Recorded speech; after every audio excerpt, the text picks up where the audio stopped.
Albanian Oda Podcast me Gjemi Agaj.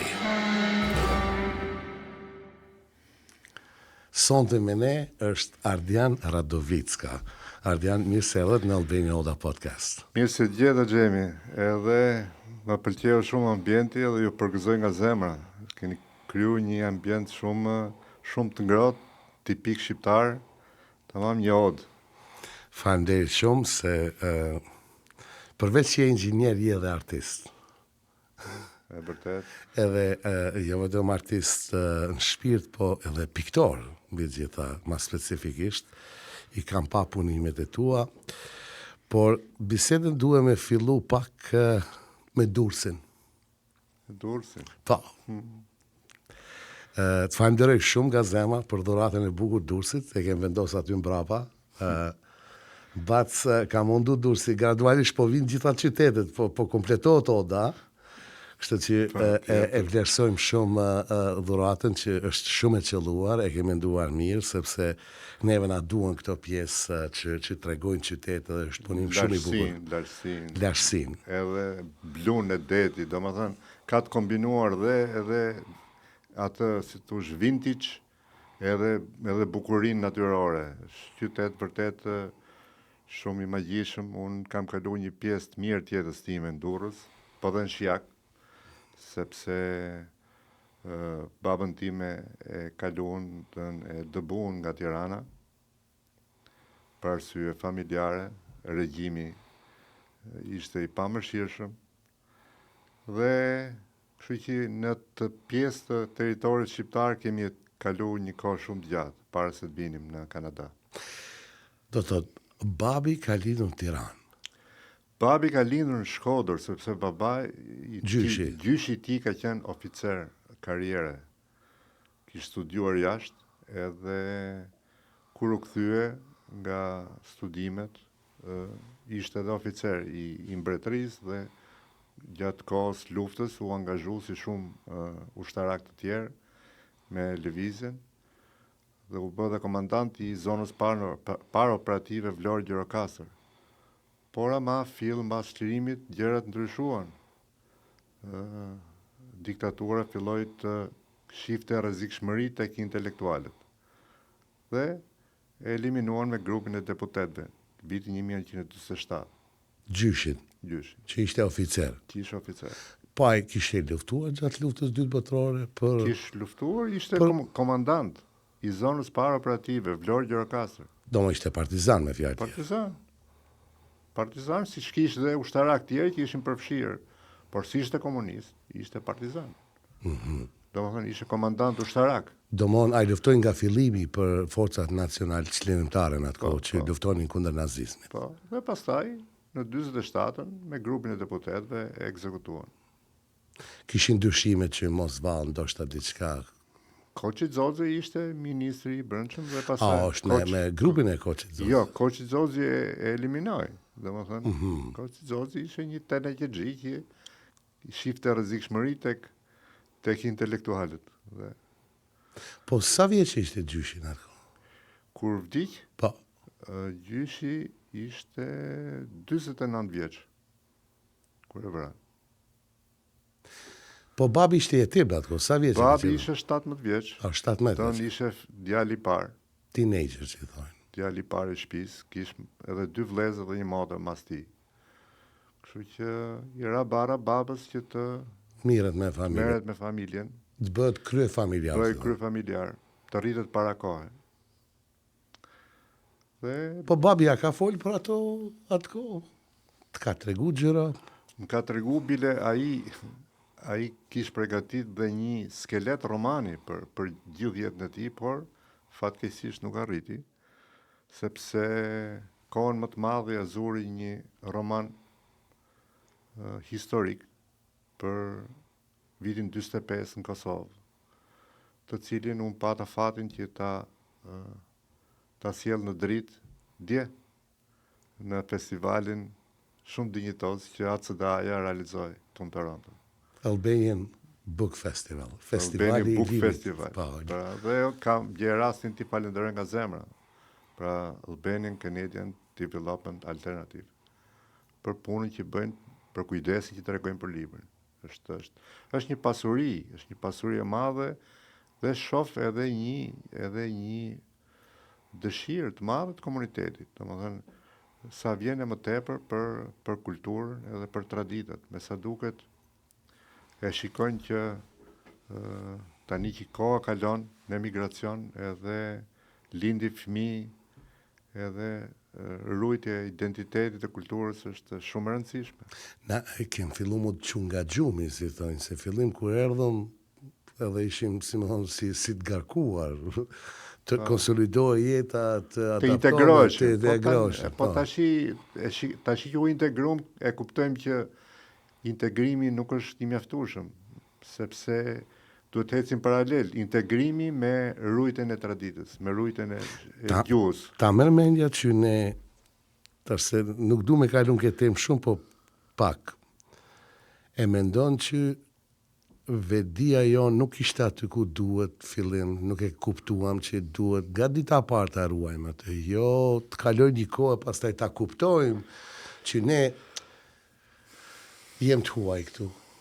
Nuk tjetërsohemi, edhe nëse i fëmijëve ju lojnë emrin Jessica, e Preston, këto muhabetesh që mu ma shpifin personalisht, po mendon që është një mungesë e vetdijes, apo është vjen e vonshme, se njeriu kthehet gjeneza, e bën atë ciklin.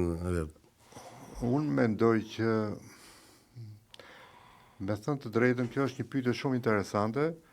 Unë do ta shikoja në këtë këndvështrim. Pra, unë do thoj që emigracioni ka filluar të maturohet në këto në këto vite. Pra, edhe frutat duan vite që të piqen ose do kone vetë çdo gjë.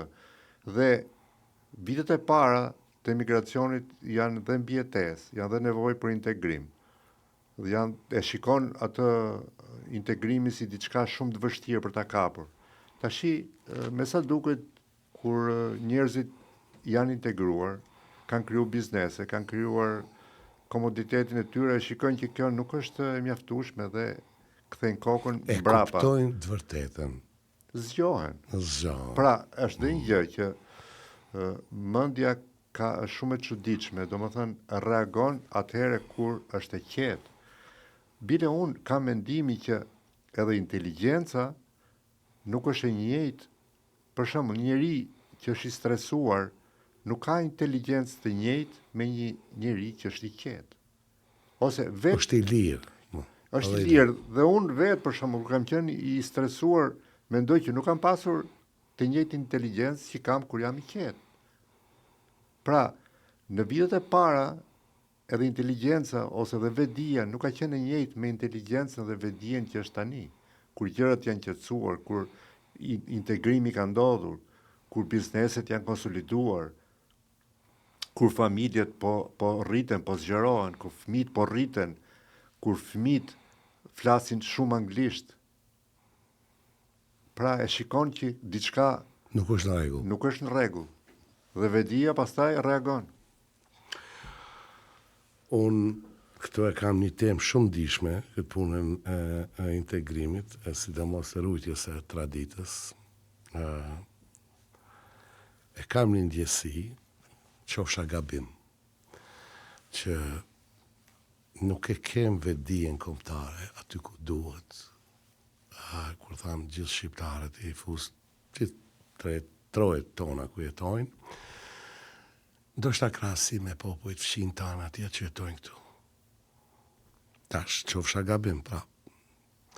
Nuk di kjo a vjen nga që ishim popull shumë i ngarkuar, kishim probleme si Shqipëria, si Kosova, si Shqiptarët Maqedoni, si më një pavarësi e vonuar, një demokraci e vonuar që s'po vjen, edhe shqiptarët në shumë halle.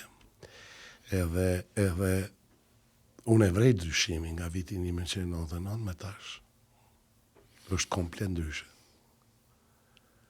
Edhe është për të krenuar, edhe është për të ndjerë mirë ku kanë arrit shqiptarët, si janë integru, po si janë zgjuar nga gjumi. Se mu kjo më knaqë, unë zbesoj që këtë podcast unë edhe Baci, Ervini, i këshim bo këtë para 10-15 vjetësh, nuk e mendoj. Disi sikur se ka ardhur kushtet ka vend edhe për mua ashtu. Tani, unë këtu do ndërhy, sepse edhe unë nuk e kisha menduar 10 vjet ose 15 vjet përpara, që unë përveç se jam inxhinier, dhe atëherë pikturën e kisha hobi, tani jam dhe piktor. Tani nuk jam vetëm inxhinier dhe piktor, po jam bërë dhe editor. Pra nuk ma merrte mendja. Pra në temën e zgjimit hyn dhe kjo. Unë qëllimi i parë ishte të krye këtë amanet për babën tim. Për librin. Për librin. Pra një roman i cili kishte 50 vjet pa u botuar. Është shkruar para 50 vitesh. Du të kthehem te babi, edhe pastaj fillojmë romanin. Çka ka qenë me profesion babi? Babi ka qenë mësues letërsie, gjuhë letërsie. Gjuhë letërsie ka Gjuhë bërë. letërsie, por ka pas një kulturë shumë të gjerë. Studionte, ishte shumë kurioz. Dinte 5 gjuhë të huaja. I dinte mirë, jo kështu, domethënë lexonte rusisht, lexonte frëngjisht, lexonte italisht dhe fliste rrjedhshëm. Bile mësonte edhe të tjerët, kishte dhundi për gjuhë të huaja, i hyri dhe anglishtes, i hyri dhe serbokratishtes. Do të ta dinte. Jo se donte, e donte për romanin, në shërbim të romanit. A ju është dashur për romanin, e kam mësuar gjuhën. Pa. Wow. Sepse romanin e ka mbajtur në dorë gati 20 vite. Kur ka filluar ta shkruaj këtë roman? Sipas me, në vitet 60, 55-60, di që e ka mbaruar në 75-ën. Pra 50 vite përpara. Po ai ka qenë sirtar ai roman apo? Ai ka qenë në sirtar. Ai e shkruajti me dërshkrim me dorën e tij. Ju kthye disa herë që bënte korrigjime, sa ai ishte edhe ekspert i gjuhësisë, pra bënte korrektime letrare të gjuhësisë. Pastaj e pasuronte edhe aty ka dhe gjuhë dialektore, ti kur ta lexosh ti do kënaqesh sepse ka gjuhë dialektore kosovare. Ka dhe fjalë të urta para çdo kapitulli po kosovare. Pra fjala urtë i përshtatet kapitullit që vjen pas. Ka një lumë personazhesh historik, pra real dhe fiktiv, por ngjarjet janë të vërteta, janë reale. Se batë se kem planin dut me pa atje në skrin, ja. Domon, babi quaj Ylli Radovicka dhe romani quhet Vatër e Ndezur. Po, Edhe këtë kopertinë e ke bërë ti. kopertinën e kam bërë unë. Bravo. Vatër e Ndezur fillimisht kishte një titull tjetër, por ai ndryshoi. E kishte rob në shtëpinë e vet. Pastaj ndryshoi, si duket, i dukej më pozitive kjo, Po na më optimiste.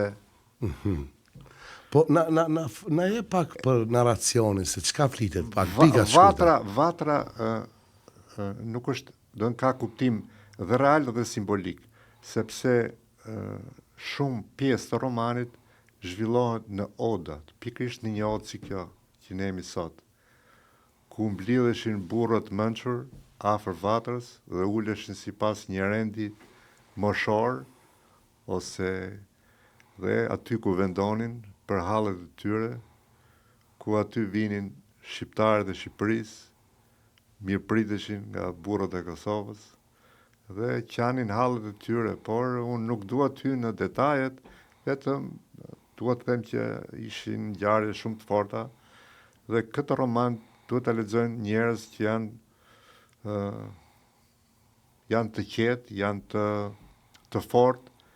Dhe nuk është një roman që mund të lexohet në plazh për të kaluar kohën. Pra është një roman Është pak më i rënd. Është roman dramatik. Dramatik. Pra ka shumë dialog, ka shumë material, domethënë ka shumë subjekt brenda. Ka shumë personazhe. Domethënë ka personazhe ndryshme, nuk është që përcjellet përmes. Ka shumë personazhe dhe bukur është që ai e shikon me realizëm, nuk e shikon në aspektin si të themi, pra që gjithë shqiptarët janë të mirë, gjithë serbët janë të këqij. Jo. Nxjerr personazhe edhe kosovar, negativ, ose edhe serb, ose malazez pozitiv. Pra, ka një larmi personazhesh të cilën ti shikon jetën reale, pra e shikon edhe luftën, e shikon pa idealizime, e shikon me syze, me sy real. Tamam si një piktor që e shikon realitetin dhe interpreton në mënyrën e tij, nuk e fotografon. Pra, artisti e shikon realitetin dhe interpreton. Po kështu dhe shkrimtari. Historiani pastaj mundohet unë bëj analogjinë historiani me fotografin. Fotografi fotografon dhe e sjell realitetin me besnikëri. Po kështu dhe historiani. Kurse arti ka vlerën e vet. Ky është një roman historik. Ka ngjarje reale, ka personazhe reale, ka dhe personazhe të krijuara. Po babi i ka njohur disa nga ata personazhe apo babi ka njohur shumë personazhe që kanë ardhur nga Kosova dhe i kanë thënë copa të ndryshme, të cilat ai grumbulloi dhe krijoi subjektin. Krijoi një familje kosovare. Fatin e gjithë djemve të kësaj familje. Dhe si thosh, këtu sillet boshti. Por ama gjithë konteksti, gjithë realiteti zhvillohet në një situatë historike me personazhe si thosh me ngjarje të vërteta, Kjo familje nga Kosova, që unë preferë thënë shqiptar nga Kosova, jo kosovar, se përdor atë me debati, se e kam tërës pak, mos unë këtë shkuptom. Jo shumë, edhe unë shumë e kam dëshirë. Po, kjo familje, babi ka njohur nga afër këta njerëz. Unë nuk mund ta them, ai ka krijuar këtë familje ka krijuar sepse ky ishte, si thosh, është boshti. Rreth cilët sillet lënda. Por ama kontekstin, do të thënë ai ishte, si thosh, aty kanë dhënë ushqim kolegë të ndryshëm, kujtime të tyre, të cilat ai ka grumbulluar, i ka materializuar në këtë vepër. Sa vjet ka punuar këtë roman, babi? Ta thash gati 20 vite. Gati 20 vjet. Po. Është roman me 2 volume, domethënë shumë voluminoz. Dhe bukur është që Odiseja e këtij romanit është shumë e bukur, sepse ai e shkroi, mbasi e përfundoi dorëshkrimin, nëna ime me pasion, me dashuri, e shtypi me makinë shkrimi. Pastaj sa e mori kohë më burë me. Po ku e di unë tash, unë zita them, unë di brenda gati 20 vitesh u mbarua të doli ajo. Dhe pastaj e ruajti motra ime mbas vdekjes babës tim në 1990 dhe merri radha mua. Kjo është një lloj maratone ku secili ka stafetën e vet. Pra, zakonisht stafetat janë 4x100 ose 4x400, po kjo është 4x4000. Pra është një maraton dhe stafet njëkohësisht. Familjare dhe prandaj është më shumë se roman për ne, është një lloj dëshmie, është një lloj amaneti, dëshmie, është trashëgimie shpirtërore. Trashëgimie shpirtërore. Dhe prandaj unë ndjehemi i çliruar sepse këtë amanet që unë e mbaja mbi supe dhe shija në sytë e babës tim këtë breng që s'kish mundësi ta botonte, unë e bëra realitet dhe është një mënyrë komunikimi që ne tani komunikojmë me të nëpërmjet këtij romani, duket sikur ai po na shef, po na ndjen. Kjo është e fortë. Kjo është shumë emocionale. Jem e fat, Ardian, që Spaku e kujton në këtë mënyrë babin. Ka shumë njerëz që s'kan diçka tafër ta kujtojnë. Kjo përveç që ty t'jep një motiv të mbush shpirtërisht, po sikur se si thua komunikon me shpirtin e tij që bab s'kem harru bab. E kam pas model Xhemën. Unë e kam pas model. Domethënë, nëse shikon ti në faqen time të Facebookut kur unë postoj për babën tim në ditëlindje ose do shikosh morin e mesazheve që janë për të, nga nxënësit, nga kolegët e tij. Dhe aty do kuptosh çfarë njeriu ishte ai. Domethënë, unë e kam pas model gjithë jetën. Kështu që për mua nuk është një ke qenë shumë i afërt me babin, shumë i lidhur. E kam pas model, domethënë njerëzit kur thonë që cili është modeli jot, unë kam pas model. Sepse ishte njëri për të pas model, domethënë për njohurinë, për kulturën, për dashurinë që transmetonte, për kurajin që kishte. Tipi qetë ka qenë, Po, i qetë, po të qetët janë më autoritarë, sepse ai që për mendimin tim, ai që është që i vërtet nuk është i fortë, i fortë është i qeti. E vërtet. Sepse për mua ai që vërtet tregon dobësi, frustrim, nuk tregon forcë. Jo. Mu Kanada këtë më ka mësu që gjërat duhet nxjidh me qetësi, në mënyrë funksionale, që gjërat që të ketë një rrugë që ty të funksionojë. Duhet futur ego poshtë. Nëse ne kemi parasysh egon, pse ma tha kështu, po t'i marrim gjërat personale, ne nuk ecim përpara. Sepse dikush të thot diçka që ty ta vret veshin, ti e merr personale, mërzitesh, ti fut vetes frustrim. Po çfarë? Për zotin ma ka shpin të dyjatë punit. Po sepse I ardja i uni vashme. Po sepse ai që ta thot, ai nuk është mirë me veten. Jo, është e vërtet. Domethënë nuk është mirë me veten. Me veten është. Kështu që ti s'ke pse e merr, s'ke pse e projekton një gjë që s'të takon. E kuptoj, po nga që është diçka personale që duhet ta shpreh. Në pika të shkurta, se s'du me të marrë kohë. Mundon të flas sa më pak. Kur ekspozosh si shumë, edhe ndonjëherë nuk kuptosh, ndonjëherë keq kuptosh, ndonjëherë edhe paragjykosh. Edhe sikur se komunikimin e kemi shumë sforcuar në shqiptarë ndonjëherë. Nuk e di pse, ndoshta që se flasin vërtetën kur, apo paragjykomi shumë shpejt, po nuk i shohim gjërat ashtu si janë. Edhe komunikimi ngarkohet ndonjëherë. Unë gjithmonë them, përderisa jem transparent, edhe shprehim, kuptohet, pa ofenduar tjetrin, e japim mendimin ton, sikur se lirohemi një çik, edhe kuptojmë dim ku jem as vetë. Se u futëm në një temë që më preke se më bëre me mendu. Jo, mu më pëlqen kjo gjë, sepse pra është shumë vështirë të komunikosh kur dikush është real, dhe tjetri përballë ti është hipokrit. Sepse duket sikur flet në dy frekuenca të ndryshme ose dy gjuhë të ndryshme. Unë do rikthehem prap ke romani. Sepse në fund të fundit ky roman ka një vërtetësi. Dhe kjo e vërtet doli në dritë. Pra e vërteta vonon, por nuk harron, thot populli. Kështu që është më mirë t'jesh nga e vërteta se sa t'jesh politikisht korrekt dhe t'i pëlqesh tjerëve. Unë preferoj gjithnjë të vërtetën. E vërteta shliron.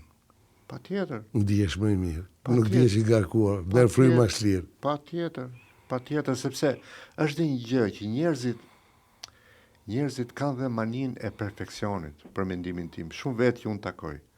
Dhe duan një gjë o ta bëjmë perfekte, ose se bëjmë fare. Mirë po, mania e perfeksionit të penalizon sepse kërkojnë që ta bëjnë një plan nga aja ke zhëja.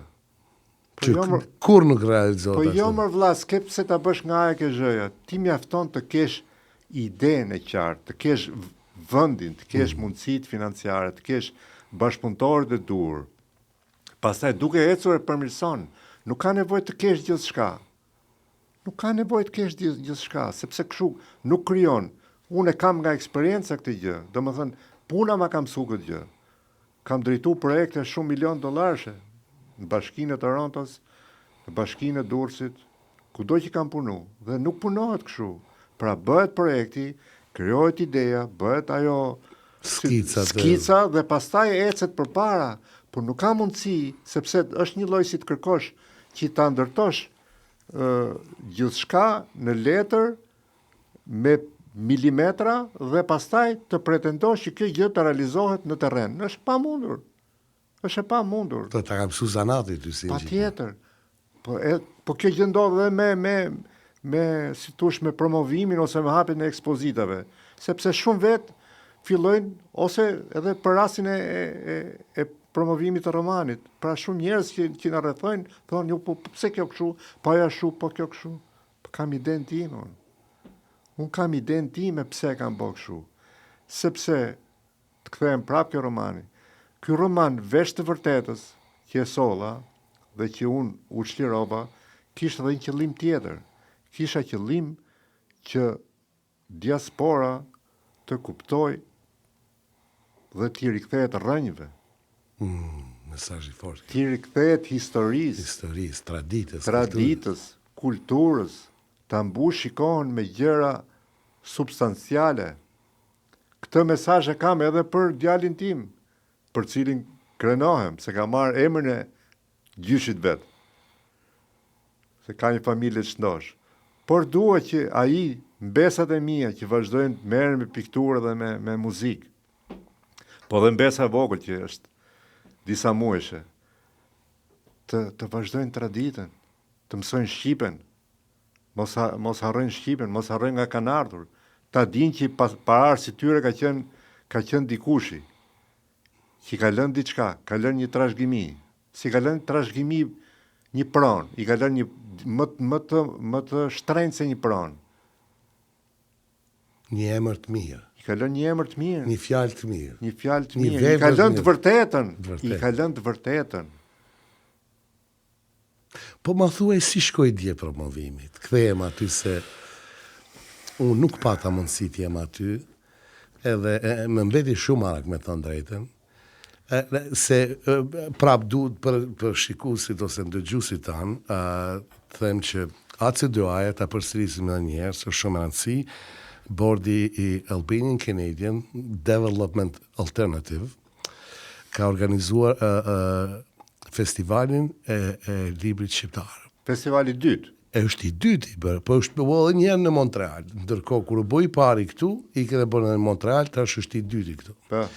Është një punë voluminoze që shumë e njerëz janë angazhuar të ta bëjnë, shumë vullnetar, një ndër ta jam edhe unë. Edhe bile pata fatin dje të ishim me fmit nga Marley's Got Talent që të recitojmë ato poezi, është knatësi, ndatë skena me tjem edhe unë, si me thonë një pjesë, një gu në kalan tonë këtu komunitare, po unë i përgëzoj për një punë shumë të mrekullueshme që kam bë, po kam qef me ditë si kaloj aty promovimi i librit. Tashi, unë do e nisë aty ku e leti, ke ACDA-ja.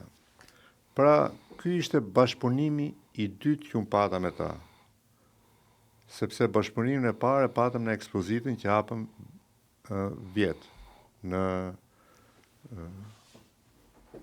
East York. Në East York ishte diku ke muzeumit. Ke muzeumi, po, pe diku.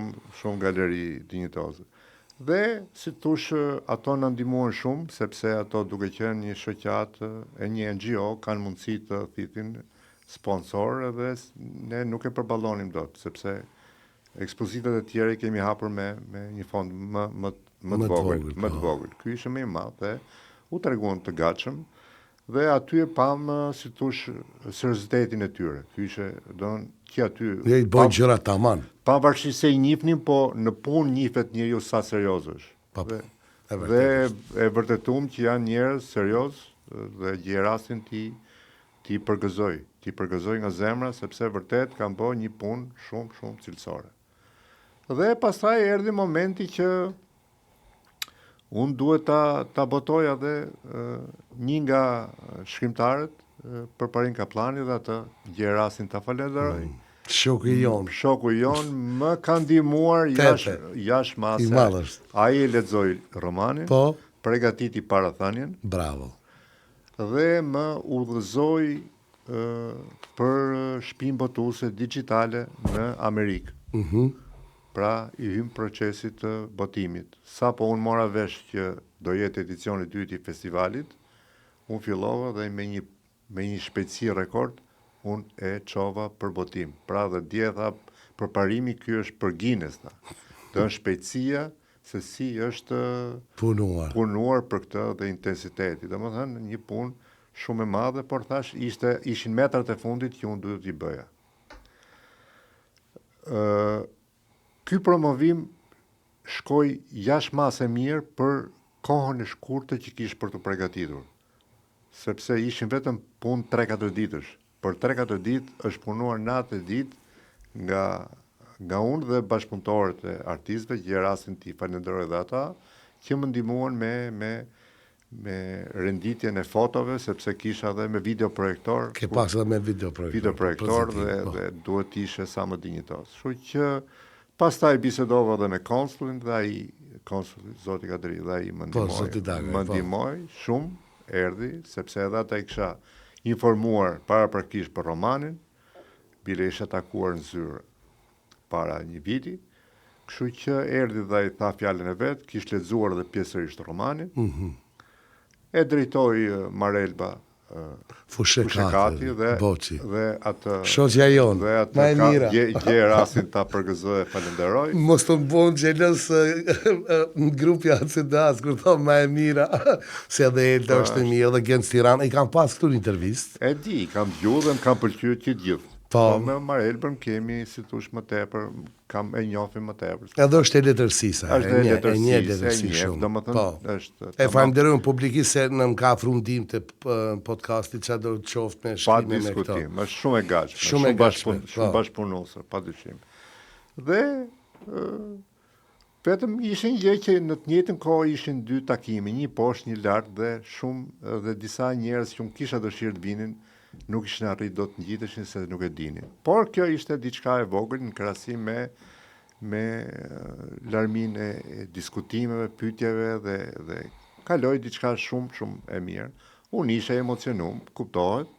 Kisha emocione, që të jemi sinqert, kisha, unë zakonisht nuk kam, po kisha dhe se këta inxhinierët isha i detyruar edhe të shifnja, të lexoja, sepse nuk doja të harroj asgjë dhe kështu që unë nuk mendoj që ke pas emocione për prezantimin. Ke pas emocione që lidhja me babin, vepra aty. Pikrisht. Sepse ishte një gjë tjetër që unë do rikthehem prapë.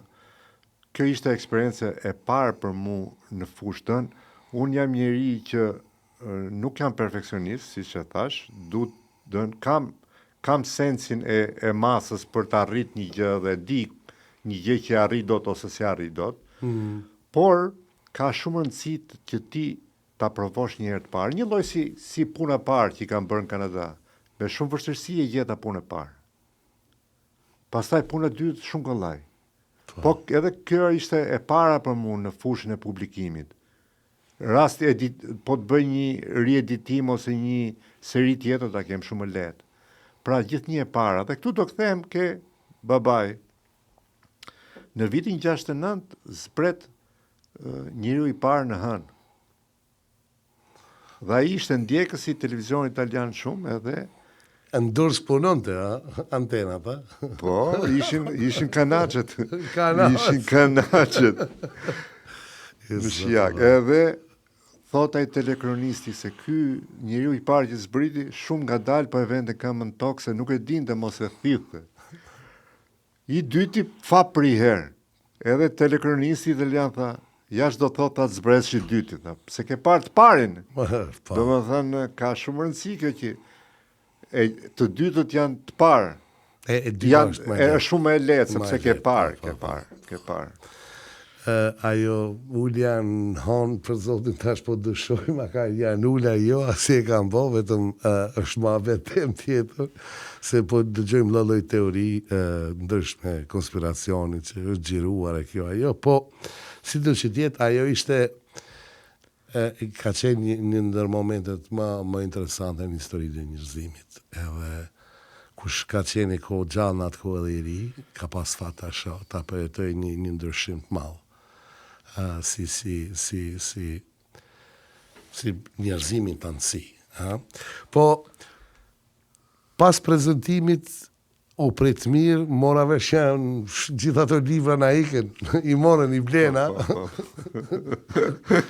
I marun, po ka e një, do shkojnë në Montreal. Montreal, kena me të pa libra. Do të nasjell libra, na? Do të bëjmë një seri tjetër, sepse kisha kërkesë edhe nga zoti Daka që të bëjmë një promovim tjetër në konsulat. Mirë do ishte. Se e ka lidhjen edhe me Kosovën. Pa tjetër, do në që ta mendojmë që tjetë të kemi kohën qik më gjatë, se kishte kështu në rasht, domethënë, me shpejtësi. Megjithatë, për mundësi që kishe, doli shumë mirë. Tani, nëse ka mundësi, por synimi im është që ta promovojnë Kosovë. Bravo, ajo bukur është.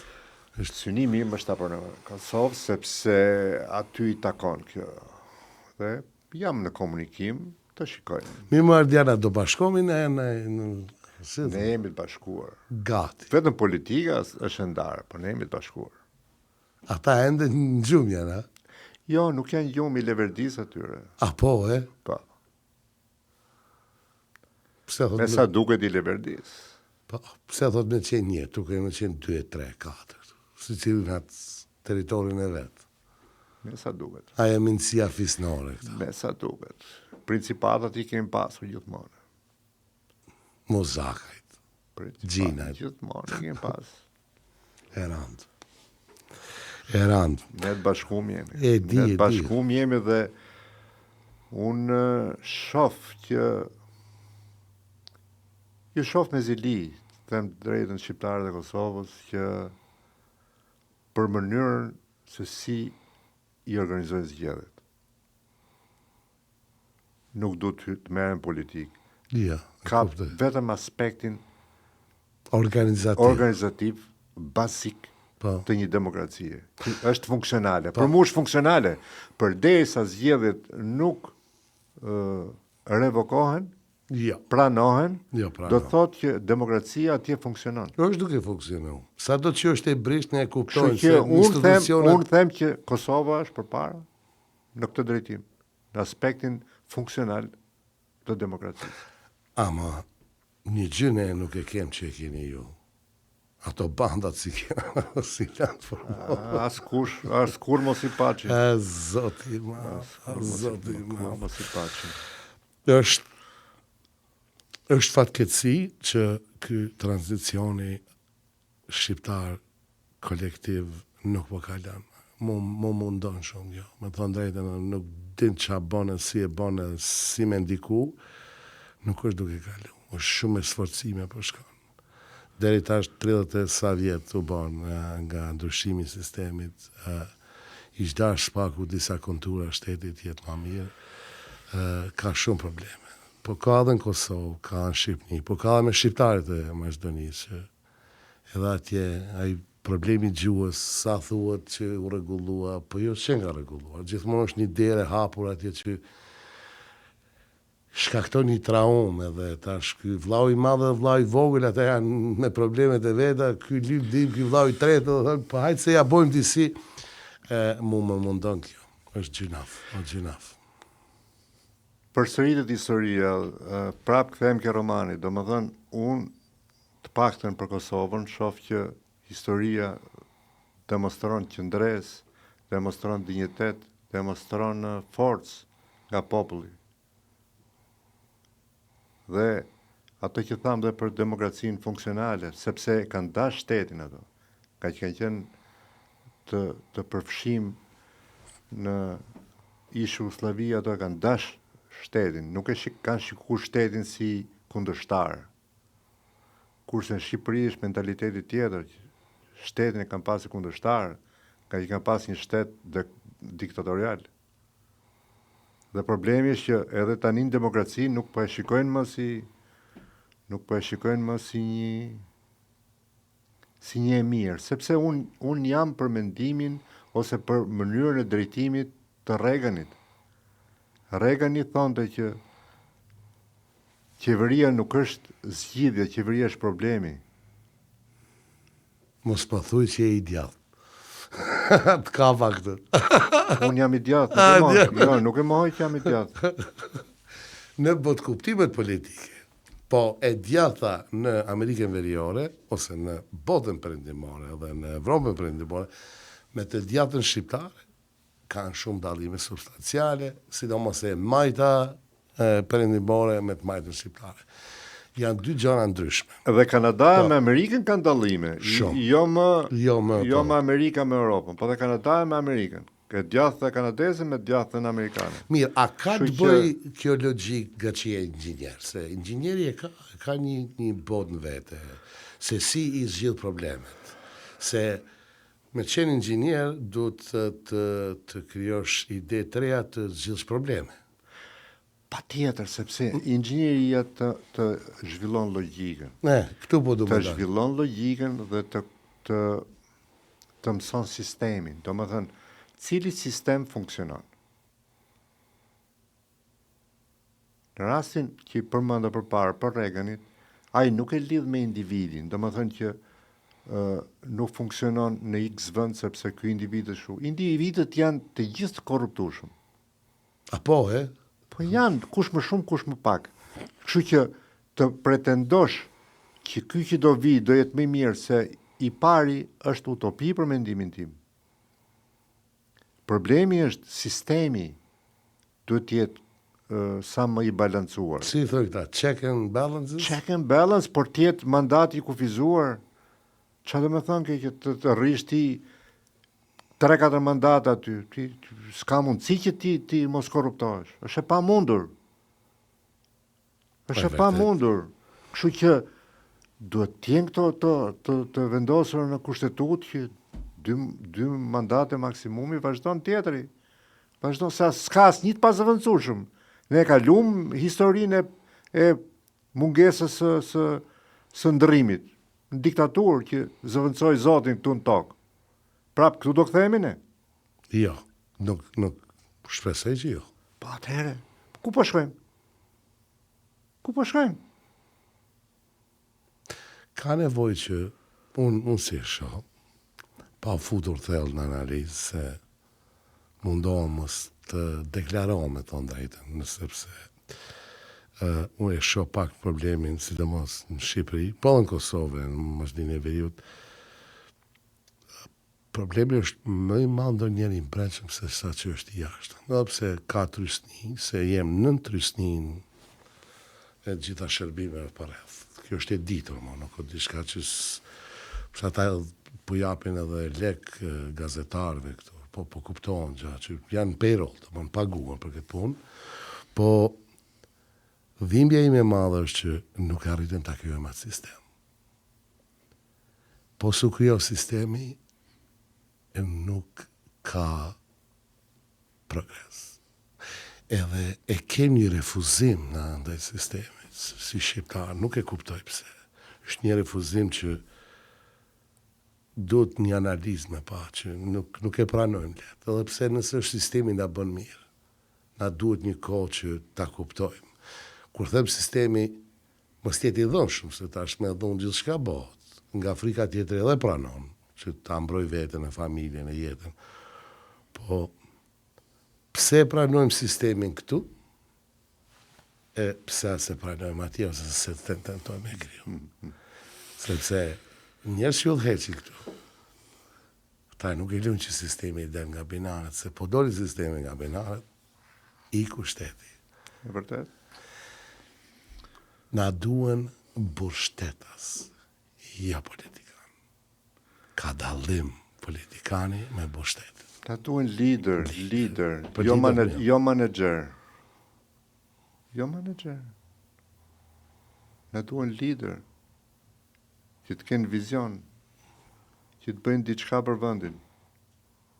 Jo të merren me fasadën. Të merren me thelbin. Ka probleme sa dush. Të merren me thelbin. Të merren me trurin. Të merren me trurin. Se vendin e zhvillon truri. Ku është truri i Shqipërisë? Këtu duhet fillohet. Sa atraktive është Shqipëria për trurin? Po jo më tiruja ata që i ka aty, po nuk piruan. Po mi më tashi... No më, po ta shpif sistemi. Në është të qëdis me marrë me ta marrë tokën. Sepse truri është kurajos, truri së të lë të pështi si të duesh. Pra, e ke përgjigjen vetë. Pse se favorizon rikthimin? Se s'ka nevoj për atë. Ai pe favorizon shprazjen sistemi. Ai që quhet se s'është as sistem, është një kaos i organizuar. Ka ndërshtu gjithë mendimin tim. Ka mujtë shumë se i shoh shqiptarët sa janë të integruar, sa arrin, sa bojnë. Vetëm lej rahat, mos i pengo. Vendosi ato konturat e shtetit dihet që të punojnë njerëz rahat, si duhet, edhe tjetë fair sistemi. Jo më shumë i marrë tjetët tokën. Se ka probleme edhe nga e kaluar, në trashëgura, e kuptoj. Se, për shembull, ne në Kosovë nuk i kemi këto probleme. Po sepse ka të bëjë me tokën, e thonë dhe shkrimit të shenjta. Fara mbin aty ku është toka pjellore. Nuk mbin në rër, ose në gur. Qa është sistemi? është toka. Toka që ti të bën të japësh frute. Pse lulëzojnë shqiptarët? Është më e mirë toka Kanadas? Është sistemi më e mirë. E randë. Sa ke punu inxhinier në Shqipëri, në Bashkinë e Durrësit, apo? Kam punuar gjysmën e karrierës në Shqipëri, gjysmën në Kanada. Gjithnjë me ujësjellësin e marrë. Kam qenë dhe drejtor i përgjithshëm i ujësjellësit Durrësit.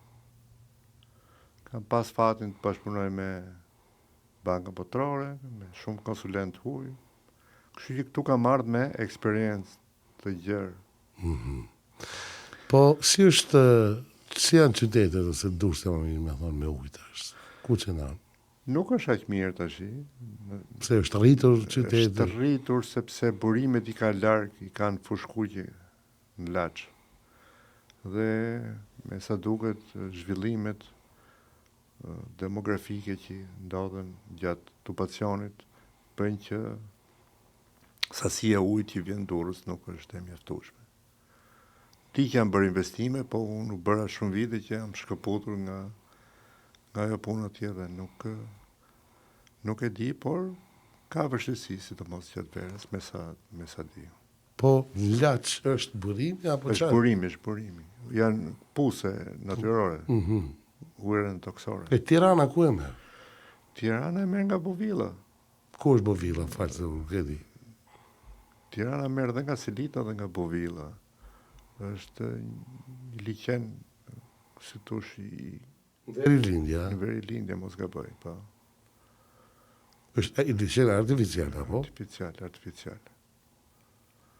Dhe edhe Tirana ka vështirësi, sepse popullsia është përqendruar në qendrat e mëdha të banimit, kështu që rritja e popullsisë shkakton dhe vështirësi në furnizim me ujë.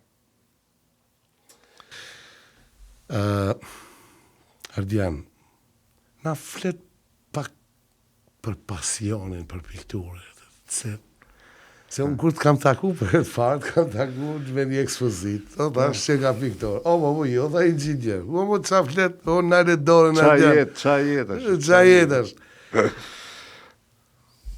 Si e ke pasi i rikët, se është normal të talentin e ke, po nuk e mund të shkojsh në akademi, të arte, apo është dash të shkojsh në inxhinierie, si ka ndodhë kjo? Unë ka pas që fëmijë, 4-5 vjeç, dëshirën për të pikturu, pastaj ne kemi tu në Shijak, 30 vjetë, dhe aty kishte një grup piktorësh, babai kishte shok, kështu që shkoj edhe për galerit, për studiet e tyre, dhe si tush shifnja, boja, pikturoja, kisha goxha pasion. Pastaj erdhi momenti për të zgjedhur ku do shkoja. Edhe isha dhe shumë mirë me mësime. Matematikë isha shumë mirë edhe letërsi. Dhe nuk u bëra pishman që morë drejtimin e inxhinierisë, sepse mendoj që inxhinieria më ka ndihmuar edhe në art, sepse duket sikur janë të ndryshme. Por në rastin tim më ka ndihmuar arti për inxhinierinë dhe inxhinieria për artin. Pse? sepse duke pasur konceptet inxhinierike hapësinore, perspektivat i ndërton më mirë, landscape-in, atmosferën, gjitha këto i ndërton më mirë, sepse njeh dimensionet, njeh E kupton e thellësinë. kupton. Kurse në aspektin inxhinierik, më shdash me po projekte, më shdash me po prezantime, PowerPoint, për klientët ose për kolegët, dhe kur ke shi artistike e përgatit më mirë në aspektin artistik. Në aspektin vizual. Vizual. Kështu që për ne them, në rastin tim të dyja këto më kanë ndihmu. Por unë të dyja i kam dashuru dhe të dyja i kam po me qef dhe jam ky që jam. Do më thënë, jam djerë mirë, gjithë një kam bërë gjërat që dua. Dhe i bëj gjërat me dashuri, nuk i bëj gjërat do të për të kalu radhen. A jo, Ja. Do më thënë, unë e nise po diçka dhe bëj tamam, ose s'mere me të. E ke mendsinë e inxhinierit. A problem solver. Po, jam. Do me zgjidh problemet. Du, e kam atë gjë, du pa tjetër ta zgjidh një problem, do më thënë. Dhe kam kuptu dhe mënyrën si zgjidhet, veç eksperiencës, do dhe pak takt, sepse që ti t'jesh i besueshëm, duhet t'i japësh kohë vetes. Mos reagosh flak për flak. Qëllonte për shembull në Bashkinë e Torontos merrja kërkesa, sepse unë jam marrë me modelime hidraulike. Modelimi hidraulik, do më thënë, rrjeti inxhinierik i qytetit Torontos, unë e kisha në kompjuter. Dhe fusnja parametrat ndryshme, mbyllje të saracineskash, investime, gjithçka që ndodh në rrjetin. Dhe të gjithë inxhinierët ose specialistët që bënin investime donin bënin kërkesa tek unë dhe një kolegu im. E kishin ndarë Toronto në 2 pjesë. Unë kisha pjesën shumë interesante. Unë kisha pjesën lindore dhe veriore, kurse kishte perëndimore dhe jugore. Do një diagonale. Kështu siç ishin dhe divizionet. Dhe ne jepnim përgjigje, po duhet jepnim përgjigje ish me përgjegjësi, sepse duhet të thonim ky investim bëhet ose s'bëhet. Ky parametër është i tillë ose s'është i tillë, janë gjëra me shumë përgjegjësi, dhe pse janë mbas tyre janë miliona, përveç kësaj mund të shkaktonte edhe dëme në popullat, mungesë uji ose shkarkime të tepërta njërin tjetër, pra janë shumë delikate. Dhe ç'a bëj? Jep një kohë vetes. Nuk i përgjigjesha për një herë. E analizoj domon. Pra, flija të natë, të nesër një përgjigjesha. Analizoja dhe kur jep një përgjigje, mundohesha dhe ta shpërndaja riskun. Sepse ka shumë rëndësi të shpërndash riskun. Çdo punë që ti bën ka një risk. Ti du ta shpërndash riskun, mos e mbash gjithë ti. Si unë këtu të oda, du ta shpërndash. Du ta shpërndash, ti japësh ca Ervinit, Edhe asistentes, që the, sepse s'është ajo këtu. Është imagjinare. Kur të vi, Po vjen mas nga 8 vjetë diku. Sepse nuk është çështje peshe, po ti nuk mund t'i kesh çdo gjë në kontroll. Në rastin tim, unë vërtet e kisha modelin dhe mund t'i thojë që ky parametër është i tillë ose është i atillë. Por ky është një model teorik i realizuar mbi parametra dhe numra të bërë para disa vitesh, por hidraulika është shumë dinamike, ndryshojnë parametrat. Dhe unë i thoja, që ju të keni siguri që kjo që po e japun është eksakte, ju lutem bëni matje. Që unë ti verifikoj që këto dhëna që më jep kompjuteri përputhen me realitetin. Po kjo është një shpërndarje risku. Kjo mësohet në inxhinieri. Po kjo mësohet patjetër, sepse edhe në çdo investim risku duhet ndahet. Është një lloj si thot ky Warren Buffett për shembull, edhe investimet nuk duhet të jenë gjithë në një vend, duhet shpërndahen vezët në kaqile të ndryshme. Sepse kështu është më ekonomike dhe më funksionale. edhe nuk hum më shumë. Po nuk humbet. Po, se po i futën gjithë me një vezët, me një krosht, Ka rrezik të thyen. po të thyen gjithë vezin pa vezë, pa pula. Pikërisht. Na knaq, Ardian. Jo, dhe unë nuk knaqem me ty. Të falenderoj shumë.